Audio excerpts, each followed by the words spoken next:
Sekarang kesaksian, saudara. Kartika Batam, ya shalom Kartika di Batam diberkatilah ya oleh Tuhan. Shalom mau baca, saya Kartika yang pernah minta didoakan untuk pergumulan keluarga yang tanggal 22 Oktober lalu minta didoakan ya seperti ini sudah minta didoakan tadi. Puji Tuhan, suami saya sekarang lebih lembut hatinya. Ya sekarang lebih lembut hatinya. Bahkan terakhir bulan lalu dia memberi saya berkat uang yang jumlahnya lumayan. Wah, diberkati ya dengan uang bahkan. Katanya untuk saya pakai keperluan pribadi saja. Wah, istri diperlakukan seperti itu, suami pasti sukacita. Saya doakan semua istri-istri yang lain juga ya suami saudara lebih lagi cinta. Tapi jangan lupa saudara harus mendahului lebih cinta suami lagi. Ya juga lakukan saling gitu saudara ya. Puji Tuhannya lagi dia sekarang jauh lebih penyayang. Ya sudah 3 minggu sejak didoakan oleh Pastor Ubaca, suami saya berubah total, puji Tuhan. Yang tadinya suka membentak, sekarang jadi lembut hatinya. Puji Tuhan lagi, suami saya semakin penasaran dengan saya yang selalu bersaat teduh, ikut pondok Daud, setiap bangun pagi dan malam hari. Mulai saat kami bangun pagi hingga makan pagi, saya selalu putar saat teduh pondok Daud. Itu kan di live 24 jam, saudara juga bisa pakai. Sampai doa pagi, ya ada, ya sekarang kita ada misbah doa pagi. Besok kebetulan misbah doa pagi saya yang akan melayani. Saya akan sampaikan firman Tuhan untuk besok. Kalau saudara bisa ikuti jam 5 sampai jam 6 dengan tema hati yang melekat pada Tuhan. Kalau saudara bisa punya hati yang melekat pada Tuhan, itu luar biasa. Ya saudara berusaha, yang lain pun semua kalau bisa bangun pagi jam 5 besok. Saya setiap Jumat saudara, yang lain saya juga ya sudah akan diberkati. Saya setel di dapur ya menemani aktivitas saya masak.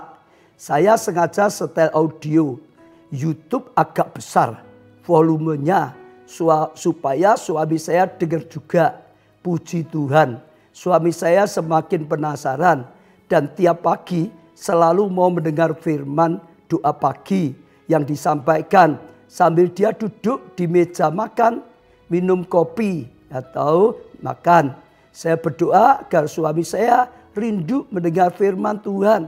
Bahkan live streaming ya Pak baca Rabu malam saya putar ulang. Jadi seperti ini malamnya disetel ulang bisa saudara ya.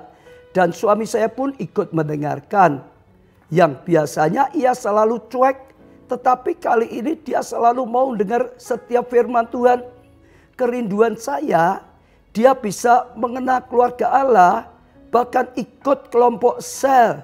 Ya, terima kasih atas segala dukungan doa Pastor Ubaca kepada kami. Semoga Tuhan selalu, ya semoga Pak Ubaca selalu sehat. Tuhan selalu berkati bersama keluarga. Ya sama-sama. Saudara bisa petik satu pelajaran. Doa itu supaya ya suami atau istri atau anak atau orang tua ya supaya lebih mendekat pada Tuhan. Kalau seseorang lebih mendekat pada Tuhan, otomatis hatinya diubah. Ya, yang kasar menjadi kasih, saudara. Ya, yang kikir menjadi murah hati, saudara. Diberkati. Ya, tapi pesan saya terus kepada Kartika, jadi istri lebih baik lagi. Nanti suamimu lebih baik lagi. Khususnya saudara, jadi anak Tuhan, ya pelayan Tuhan, ya mempelai Kristus yang lebih baik lagi saudara. Saya percaya itu datangkan kasih karunia. Kesaksian kedua saudara. Shalom Pak Baca, nama saya Elia. Saya ingin berterima kasih karena sudah 2 tahun ini saya menempel di keluarga Allah. Ya. Dan begitu banyak mujizat terjadi dalam keluarga saya. Ya bersyukur pada Tuhan, ya setiap orang yang diberkati. Termasuk ayah saya sebelumnya tidak percaya Tuhan Yesus. namun sekarang bisa menerima Tuhan Yesus sebagai juru selamat dan dibaptis di keluarga Allah ya pada 25 Desember 2018. Ini anugerah berkat yang sangat besar. Orang tuanya diselamatkan. Dan ini juga kesukaan dari Tuhan. Sejak setiap saudara doa, keluarga saudara semua diselamatkan. Yang belum itu jadi tugas saudara, doakan, perjuangkan. Supaya mereka juga bisa dapat kasih karunia dan anugerah. Ya, teman-teman saudara juga kenalan. Sehingga puji Tuhan sekarang keluarga kami jadi utuh. Ya, pengikut Kristus. Itu sukacita. Ya. Setelah itu begitu banyak mujizat terjadi pada keluarga kami. Apalagi saat kami taat untuk mengembalikan persepuluhan. Dan taat untuk mengambil tindakan mezbah doa pagi jam 5 lewat radio El Shaddai. Sungguh ya berkat Tuhan itu tidak habis. Sampai pandemi seperti ini pun Tuhan juga tak kurang mencurahkan mujizatnya. Akhir tahun ini kami berencana buat renovasi rumah. Dan Tuhan Yesus sudah sediakan materialnya. Nah, luar biasa saudara ya. Dia tekun, dia taat perpuluhan. Lalu juga terus mezbah doa pagi. Mendahulukan Tuhan lebih dulu setiap hari. Dan Tuhan limpahkan kasih sayangnya.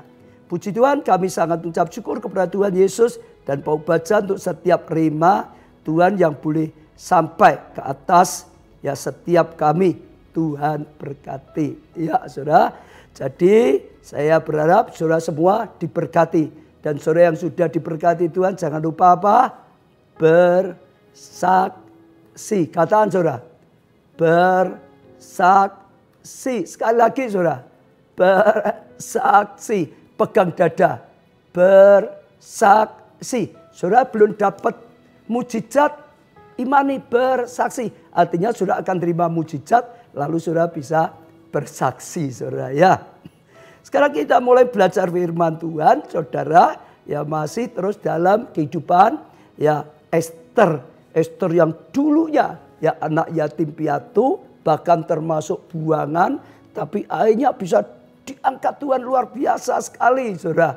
Akhirnya bisa menjadi ratu. Lah kita bisa belajar juga bagaimana saudara dari keadaan paling bawah diangkat Tuhan. Akhirnya naik terus. Saya percaya itu akan mendatangkan berkat bagi setiap kita. Bukan hanya masalah naik saudara. Tapi hidupnya saudara menjadi kesukaan Tuhan. Hidupnya saudara berkenan. Dan hidupnya jadi berkat bagi keluarga. Hidupnya jadi berkat bagi bangsanya.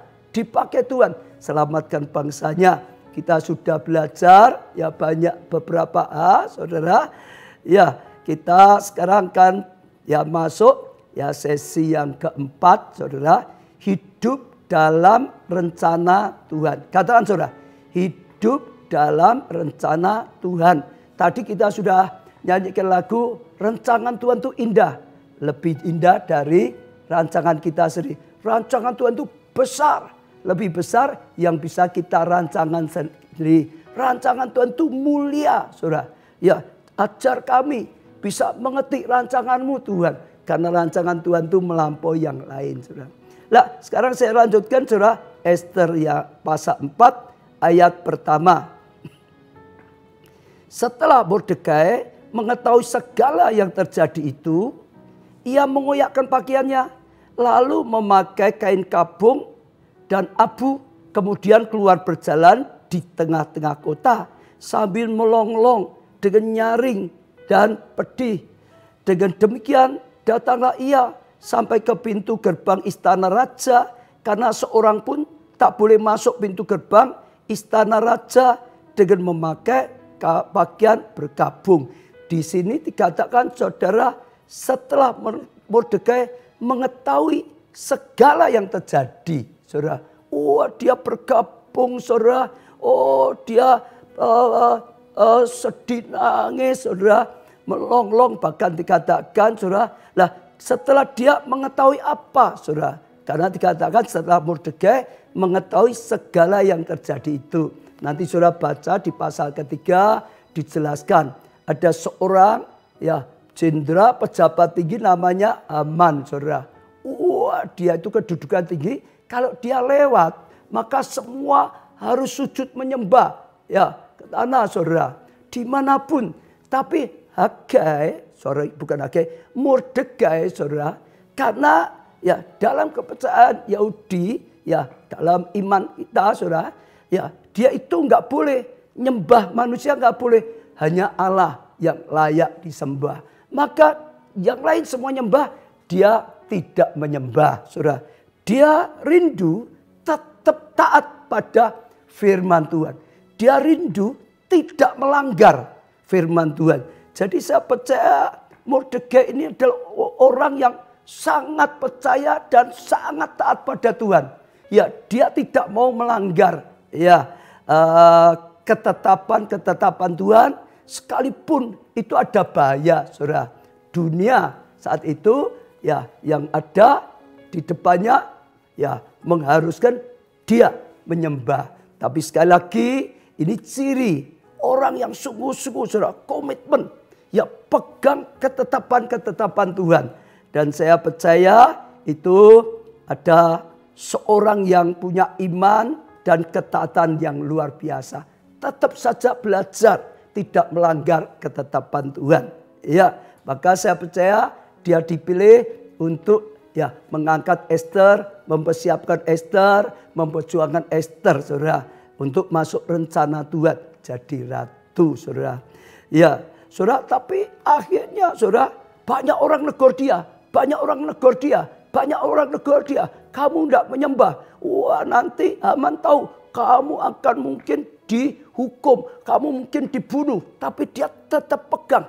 Saudara, tetap saja dia nggak mau melanggar ketetapan Tuhan.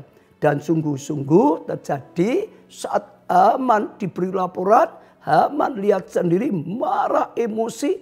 Dan akhirnya dia sakit hati, saudara. Oh, dia punya rencana untuk ya membantai Mordekai. Bahkan dia buat tiang gantungan, saudara, untuk supaya bisa menggantung.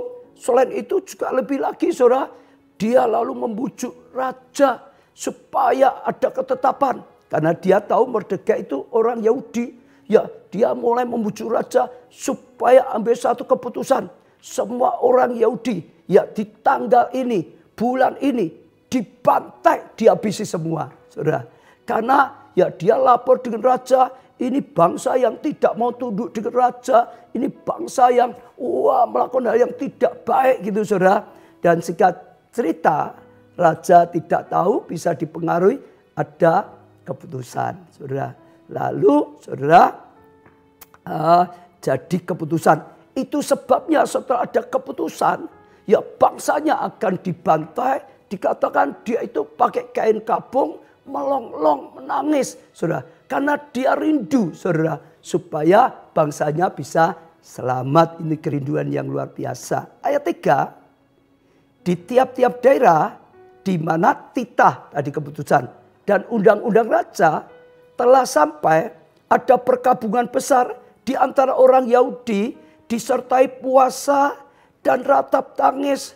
Ya, oleh banyak orang dibentangkan kain kapung dengan abu ya sebagai lapik tidurnya.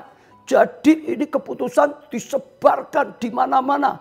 Karena raja ini ya menguasai wilayah yang sangat luar biasa sekali, saudara. Di mana keputusan itu mulai disiarkan, saudara. Umat Allah semua, saudara, berkabung, saudara. Ketika dayang-dayang dan sida-sida Ester memberitahukan hal itu kepadanya, maka sangatlah risau hati sang ratu, lalu mengirim pakaian supaya dipakai kepada Mordekai dan supaya ditanggalkan kain kapungnya daripadanya, tetapi tidak diterimanya. Jadi saudara, Ester itu dilapori, dengar dia anak yang baik, sekalipun sudah jadi ratu, dia tetap cinta ayah angkatnya, lalu kirim pakaian. Supaya pakai pakaian yang baik. Tidak usah berkabung seperti itu. Tapi sekali lagi Mordekai menolak. Pakaian tidak diterima. Dia nggak mau dihibur sebelum ada pertolongan bagi bangsanya. sebelum ya itu masalah bisa diatasi. Saudara. Ayat kelima, maka Ester memanggil Hatta, salah seorang sida-sida raja yang ditetapkan baginda melayani dia. Lalu memberi perintah padanya menanyakan Mordekai untuk mengetahui apa artinya dan apa sebabnya itu. Lalu keluarlah Hatta mendapat Mordekai di lapangan kota yang di depan pintu gerbang istana. Dan Mordekai menceritakan kepadanya segala yang dialami. Diceritakan semua yang dialami, saudara. Oh, saudara. Serta betapa banyaknya ya perak yang dijanjikan oleh Haman untuk ditimbang untuk ya perbendaharaan raja sebagai harga pembinasaan orang Yahudi, saudara. Jadi ceritakan bahwa karena Haman tadi tidak mau nyembah saat Mordekai tidak mau nyembah Haman saat dia lewat emosi, saudara, maka berikhtiar, saudara, semua bangsanya mau dibantai supaya bisa dibunuh, saudara. Dan roh seperti ini kalau saudara lihat sampai sekarang terus menjalar, saudara. Ya, roh apa, saudara? Roh apa namanya? Rasis dan macam-macam. Kita bisa lihat kadang-kadang ada pertengkaran. Ras ini dan hanya satu orang saja yang mungkin menghina, hanya satu orang saja yang mungkin melukai, hanya satu orang saja yang membunuh. Maka ya mungkin etnisnya ingin dihabisin. Mungkin semua ya sukunya mau dihancurin.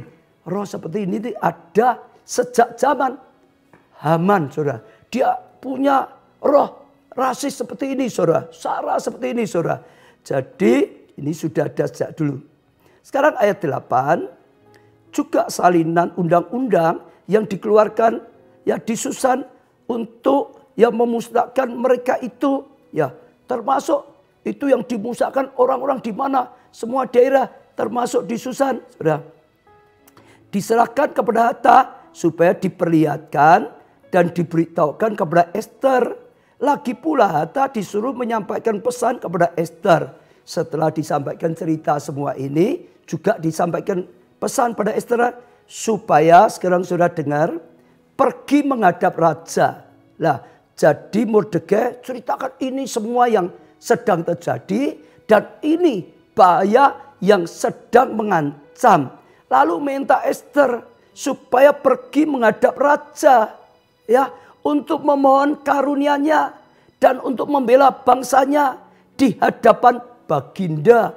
Jadi Mordekai tahu, saudara, dia nggak punya akses langsung kepada raja, yang punya, saudara, kontak yang bisa punya jalur kepada raja adalah Ester, ya, yang sudah diangkat Tuhan jadi ratu. Maka minta Ester, engkau menghadap raja, engkau ceritakan pada raja, engkau minta karunia-Nya, belas kasihannya, engkau minta pembelaannya, jangan sampai bangsanya ya dihancurkan, dibasmi seperti ini karena orang-orang yang membenci, gitu, saudara.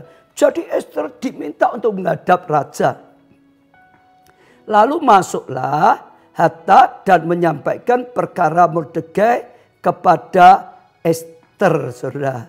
Jadi saudara, ya itu yang dilakukan, sampaikan pada Ester dan Ester mendengar. Ayat 10, akan tetapi Ester menyuruh Hatta memberitahukan kepada Mordekai, ya, semua pegawai raja serta penduduk daerah-daerah kerajaan mengetahui bahwa bagi setiap laki-laki atau perempuan yang menghadap raja di pelataran dalam dengan tiada dipanggil, kalau tidak dipanggil hanya berlaku satu undang-undang, yaitu hukuman mati. Kalau tidak dipanggil, berani masuk sendiri untuk menghadap, masuk, hanya ada satu hukumannya, yaitu hukuman mati. Hanya orang yang kepadanya raja mengulurkan tongkat emas yang akan tetap hidup, saudara. Jadi sudah ada aturan, semua tahu, saudara. Ya, kalau berani masuk di balai pertemuan tanpa diundang, siapapun aturannya satu, hukum mati. Jadi bahaya sekali. Sekali lagi kecuali raja mengulurkan tongkat emasnya, baru bisa diselamatkan. Nah, itu memang sungguh-sungguh terjadi zaman dulu. Kalau saudara lihat di film-film juga sama. Kalau ada kaisar, saudara, ya dia ada balai pertemuan, nggak mungkin orang boleh masuk. Mendekat sudah nggak mungkin. Karena apa? Kadang-kadang ada orang menghadap dengan tujuan untuk membunuh. Ya mungkin ya wilayah lain karena ingin ya, merdeka sendiri. Karena benci ini dari itu. Kadang-kadang ingin membunuh. Jadi itu dijaga sungguh-sungguh. Nggak boleh masuk balai pertemuan. Itu membahayakan kaisar, membahayakan raja. Lah saudara di sini juga raja si Firos itu saat itu mungkin paling besar, saudara. Jadi nggak boleh orang masuk, saudara. Jaga ketat. Sudah ada ya pasukan-pasukannya, mungkin akan gerak cepat, mungkin bisa langsung saja bantai mati. Karena tidak mau risiko. Kalau sampai rajanya nanti ya dilukai, saudara. Sekarang dan aku selama 30 hari ini tidak dipanggil menghadap raja. Jadi Ester berkata itu aturannya. Padahal aku sudah 30 hari tidak dipanggil. Artinya Ester mau ngomong. Kalau sekarang aku menghadap raja, aku bisa mati. Karena ada aturan. Orang tidak dipanggil berani menghadap raja siapapun termasuk ratu. Siapapun karena membahayakan. Nah kalau raja sampai nggak mengulurkan tongkat emasnya, dia bisa mati. Artinya Ester berkata bagaimana mungkin aku bisa menghadap raja untuk menyampaikan ini. Dia berkata seolah nggak mungkin. Itu bahaya sekali. Itu risiko sekali. Memang ya ini penting. Aku harus memajukan bangsa. Tapi keadaannya nggak mungkin. Keadaannya bahaya sekali. Keadaannya risiko sekali. Jadi nggak mungkin, saudara. Karena ada banyak risikonya. Nah, dalam hidup kita kadang-kadang mengalami seperti itu, saudara. Untuk melakukan sesuatu yang baik pun, kadang-kadang kita bisa lihat. Kita ingin, kita mau, tapi risikonya besar. Saudara. Kita mau ibadah, kadang-kadang itu penting. Ibadah, apalagi setiap minggu, sudah sejak dari kandungan diajak orang tua. Ibadah, sejak kecil, sekolah minggu. Sekarang gimana minggu kok nggak bisa? Itu penting. Tapi kadang-kadang merasa ada bahaya. Nanti kenapa kalau ini virus gimana macam-macam, saudara. Dalam hidup kadang-kadang begitu. Kita untuk menolong orang yang sedang punya masalah kadang-kadang bergumul. Ya nanti aku ikut risiko ponda. Nanti saya sendiri bagaimana. Ada banyak. Kadang-kadang dalam melakukan sesuatu tapi ada bahaya. Termasuk tadi. Melakukan sesuatu yang mulia. Saudara, tapi ada bahaya. Apalagi saudara lihat pahlawan-pahlawan itu. Waktu memperjuangkan bangsa. Pasti ada bahaya. Mungkin saudara juga mengalami seperti itu, saudara. Ada satu kerinduan, tapi bahaya. Saudara masih ingat Daniel pun sempat mengalami seperti itu, tahu saudara. Karena orang iri dengan Daniel, setan itu selalu berusaha ya untuk menghalangi. Ya kita lebih sungguh-sungguh lagi. Sampai ada ketetapan. Ya rajanya juga ditipu. Ya rajanya nggak sadar peraturan. Siapa yang berani ya sembahyang. Ya, minta pertolongan pada siapapun kecuali raja akan ditangkap masuk gua singa. Daniel juga saat itu kalau dia berani berdoa seperti biasanya, menyembah seperti biasanya, dia bisa ditangkap masuk gua singa. Lah, ada bahaya-bahaya. 12, ketika disampaikan orang perkataan Ester itu kepada Mordekai, ya, jadi setelah jawaban itu sampaikan pada Mordekai, maka Mordekai menyuruh menyampaikan jawaban ini pada Ester.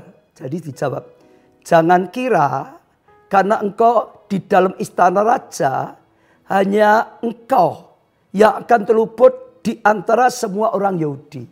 Ingat Ester, jangan kau kira karena engkau ada di istana, engkau ratu, engkau akan bisa luput dari bahaya ini. Engkau juga akan bisa kena. Seorang gitu saudara. Sebab sekalipun engkau pada saat ini berdiam diri saja. Ingat, bagi orang Yahudi akan timbul juga pertolongan dan kelepasan dari pihak lain. Artinya Tuhan pasti tetap tidak biarkan bahaya ini. Tuhan akan pakai orang lain. Engkau enggak pun Tuhan akan pakai orang lain. Tetap ada pertolongan. Dan engkau dengan kaum keluargamu akan binasa. Malah engkau binasa. Enggak bisa dipakai Tuhan.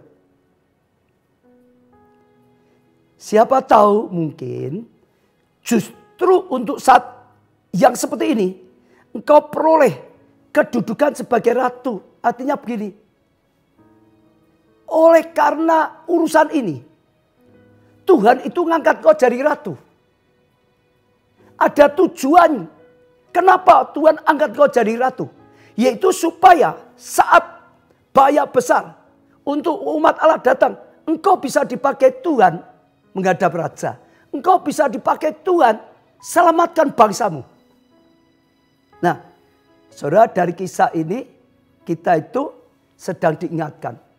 Mordekai sedang mengingatkan Esther. Esther, anugerah Tuhan yang besar dalam hidupmu. Engkau bisa jadi ratu, ingat ya. Ada tujuannya. Tuhan tidak hanya sekedar berkati tanpa tujuan. Tuhan tidak hanya sekedar mengangkat seorang punya kedudukan tanpa tujuan, tidak. Tuhan tidak pernah memberi kepandaian tanpa tujuan untuk dipakai Tuhan. Tuhan punya rencana. Maka firman Tuhan bicara rencana Tuhan dalam kehidupan kita. Jadi saja ya nasihat Mordekai pada Esther, saudara juga tangkap. Saudara yang sekarang ya sudah diangkat Tuhan jadi dokter. Ya, jadi orang-orang medis, ada tujuan. Panggilan Tuhan di dunia mistis. Kau akan dipakai dengan kepandaianmu, dengan posisimu di dunia kesehatan. Supaya dengan menempatkan kau di dunia kesehatan, banyak orang ditolong, banyak orang diselamatkan. Ada rencana Tuhan. Kenapa engkau diberi pertolongan bisa jadi dokter, suster, orang-orang medis. Saudara yang di dunia pendidikan juga sama, guru-guru juga sama. Tuhan angkat engkau, beri posisi itu, ya ada rencana Tuhan. Supaya karena engkau ditempatkan di situ, engkau bisa dipakai Tuhan. Di situ ada terang Tuhan. Di situ ada berita Injil. Di situ ada keselamatan dari Tuhan. Banyak orang di tempat pendidikan diselamatkan. Demikian juga saudara yang diangkat jabatan. Jadi pejabat. Ya tinggi sekalian. Seperti Esther. Ada tujuannya. Supaya di posisimu engkau bisa dipakai oleh Tuhan. Jadi berkat untuk bangsa kita. Saudara pengusaha, berkat yang sudah banyak diberikan pada saudara. Ada tujuan supaya berkat itu bisa dipakai untuk memberkati keluarga. Untuk mendukung pekerjaan Tuhan. Untuk lakukan sesuatu. Ya, memuliakan Tuhan. Jadi berkat sesama. Ada tujuannya. Ada rencana Tuhan untuk itu. Ya.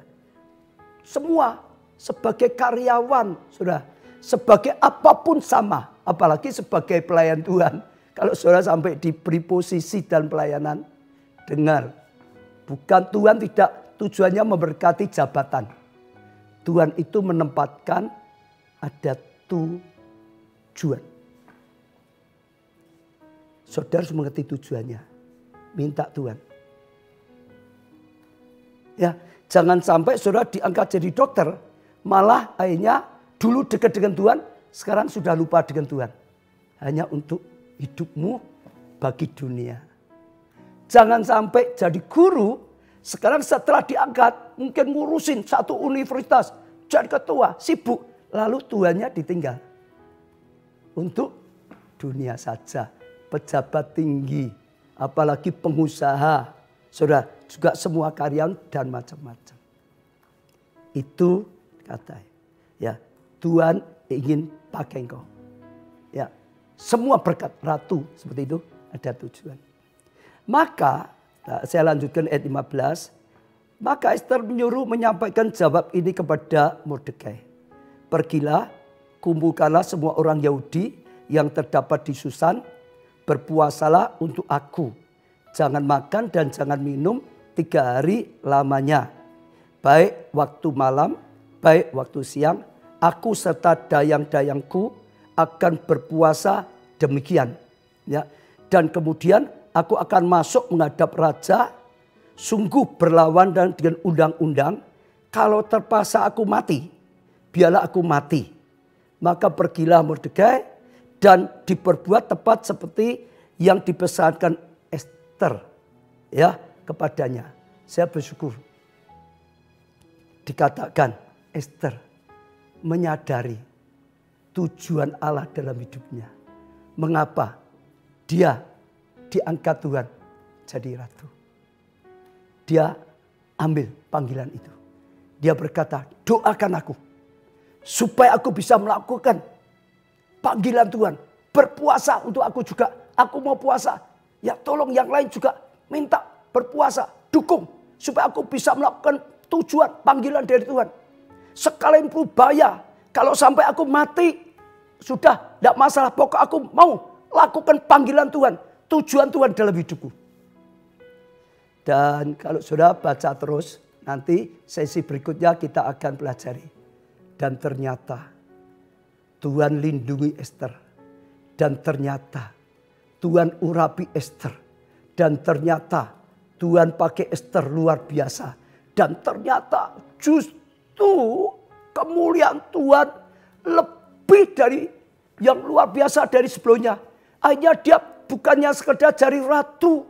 Tapi ratu yang sangat dipercayai. Ratu yang sangat diberi kedudukan, ratu yang sangat dipakai luar biasa sekali oleh Tuhan. Karena ngerti panggilan, tujuan hidup dari Tuhan. Dan hanya berani ambil tujuan Tuhan. Sekalipun risiko. Saya percaya itu satu yang luar biasa, saudara. Lah saudara, saya percaya juga sama bagi setiap kita. Demikian juga saya. Dulu saya sempat jadi pengusaha, saudara. Tapi Tuhan juga panggil jadi pendeta. Tidak semua orang dipanggil seperti saya, saudara, di dunia saudara, dunia usaha, dunia media, dunia ya kedokteran, saudara di situ. Saya dipanggil jadi pendeta, enggak mudah. Harus tinggalkan itu. Tapi akhirnya saya tahu panggilan. Untuk apa Tuhan sembuhkan rambut saya? Untuk apa Tuhan selamatkan saya? Untuk apa saat itu saya diberkati juga sempat jadi pengusaha yang sukses? Untuk apa Tuhan sudah limpahkan banyak hal dalam kehidupan saya untuk satu tujuan. Supaya saya yang sudah mengalami Tuhan bisa dipakai oleh Tuhan, beritakan pada orang lain. Bisa dipakai Tuhan, bawa orang lain datang pada Tuhan. Bisa dipakai Tuhan, gembalakan banyak orang. Selamatkan banyak orang, gembalakan banyak orang, muridkan banyak orang. Dan juga bangkit mereka bisa dipakai Tuhan. Jemaat juga bisa dipakai Tuhan. Semua saudara juga bisa dipakai Tuhan. Saudara, sekalipun saya harus meninggalkan perusahaan saya. Tapi saudara tahulah Tuhan menyertai saya. Saudara tahulah Tuhan mengurapi saya. Saya yang merasa nggak bisa, Tuhan yang tolong. Saya yang merasa lemah, Tuhan yang beri kekuatan. Bahkan setiap ada kesulitan, Tuhan tolong. Saya beri contoh lagi saat inilah contohnya yang mudah. Saudara, ada COVID. Ya, sampai gereja tutup risiko.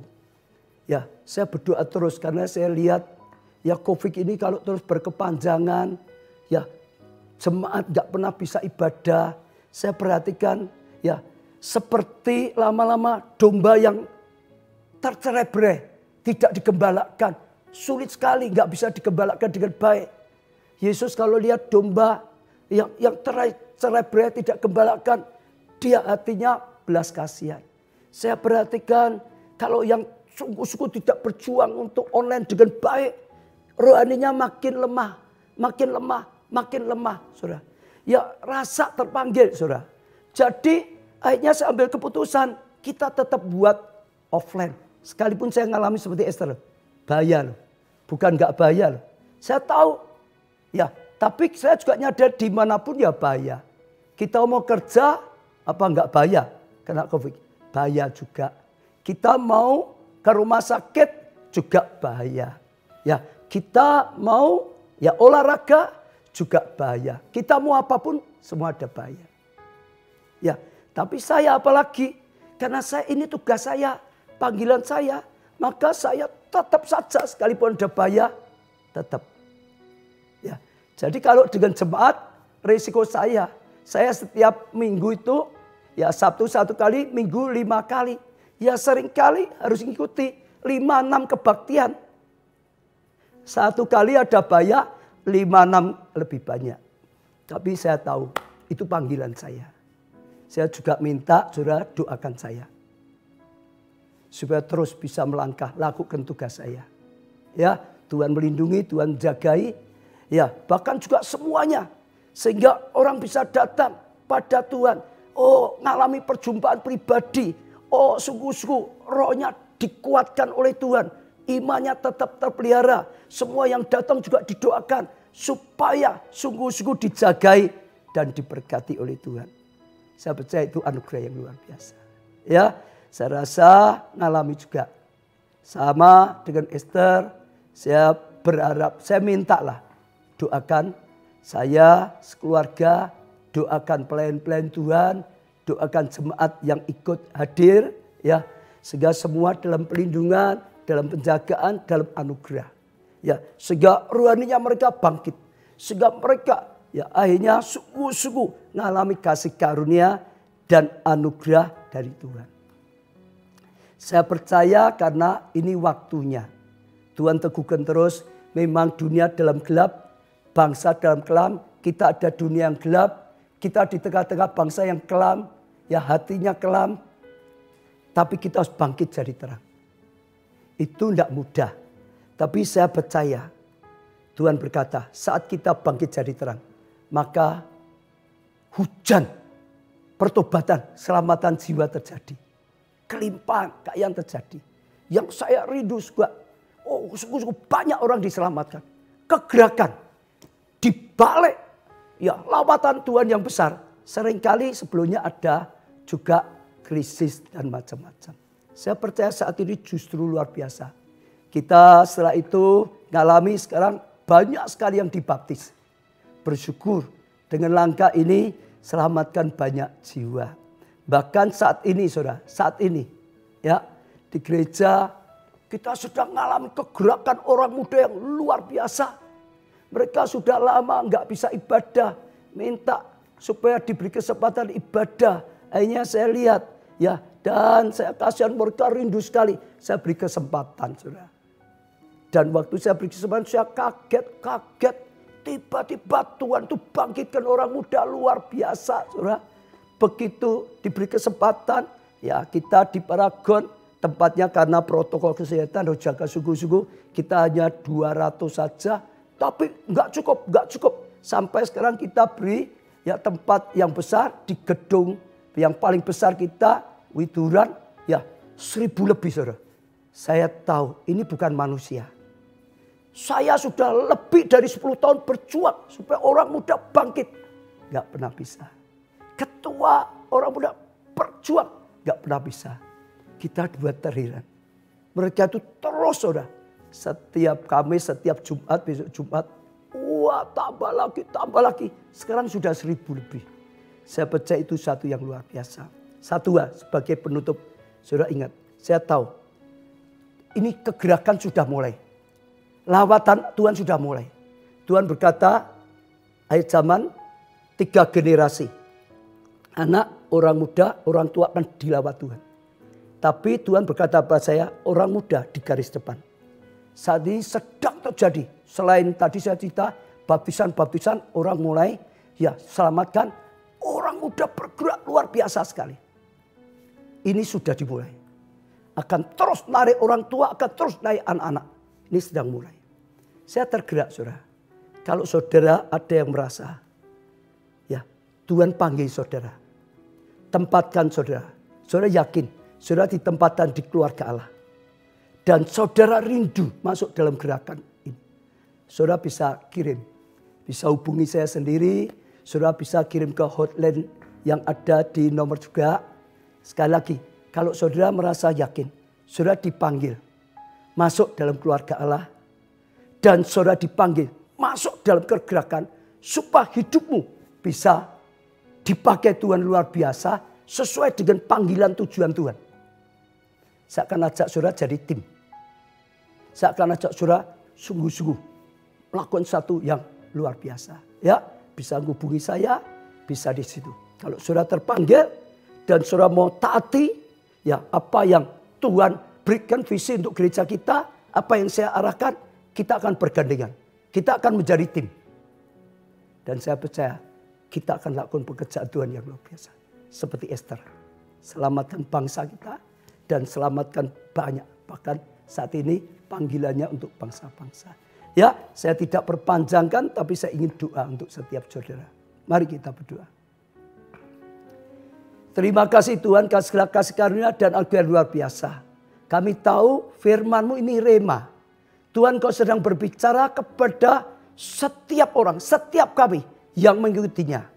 Tuhan, tolong supaya setiap kami semua ngerti panggilan, mengerti tujuan, mengerti apa yang saat ini sedang Kau lakukan di tengah-tengah kami.